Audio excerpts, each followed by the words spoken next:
வருஷங்கள் ஆச்சு. அவ்வளவு வருஷங்கள்ல நம்ம தமிழ் மக்களுடைய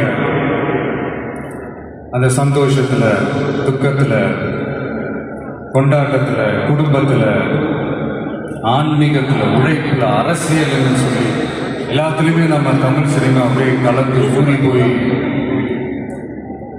அப்படிப்பட்ட இந்த தமிழ் சினிமாவில் நானும் ஒரு சின்னதாக ஒரு புள்ளியாக இருந்திருக்கேன் நினச்சி பார்க்கும்போது உண்மையிலேயே சந்தோஷமாக ப்ரௌடாக தான் ஃபீல் பண்ணுறேன்.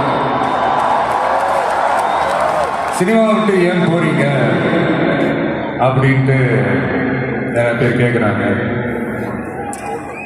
சினிமான்றது ஒரு மிகப்பெரிய ஒரு கடல். அதில் ஒரு கரையோரமாக ஒரு சின்னதாக ஒரு மணல் வீடு கட்டணும்னு தான் நான் ஆசைப்பட்டேன்.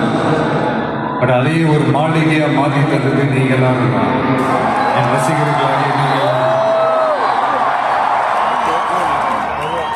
அது மட்டும் இல்லை, நான் சினிமாவுக்கு வரும்போது இது எல்லாருக்குமே தெரிஞ்ச விஷயம் தான். இந்த பழைய கதை தான். நான் ஃபேஸ் பண்ணாத விமர்சனங்கள் இல்லை, நான் ஃபேஸ் பண்ணாத அவமானங்கள் இல்லை, இது மாதிரி நிறைய காயங்கள் அதெல்லாம் தாண்டி தான் வந்திருக்கிறோம். அந்த மாதிரி நேரத்துலலாம் டே ஒன்லேருந்து என் கூடவே நின்னது என்னோட ரசிகர்கள் தான்.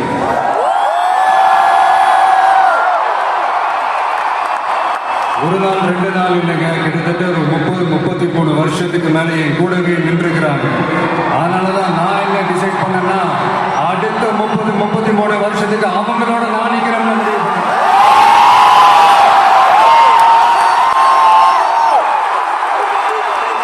எனக்கு ஒண்ணுனா அவங்க தியேட்டர்ல நிற்கிறாங்க, நாளைக்கு அவங்களுக்கு ஒண்ணுனா அவங்க வீட்டில் போய் நிற்கணும்னு நான் முடிவு பண்ணிட்டேன்.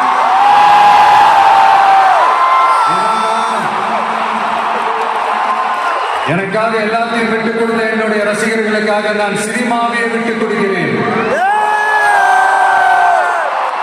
இந்த விஜய் சும்மா நன்றின்னு சொல்லிட்டு போறவன் கிடையாது. நன்றி கடனை தீர்த்துட்டு தான் போவான்.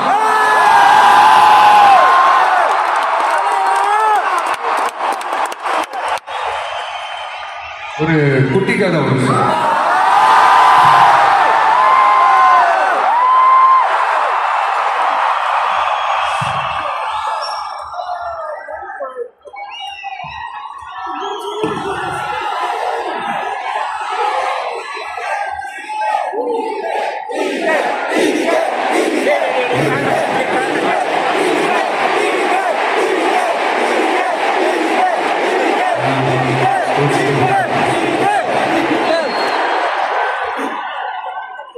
ஒரு குட்டி கதை மாதிரி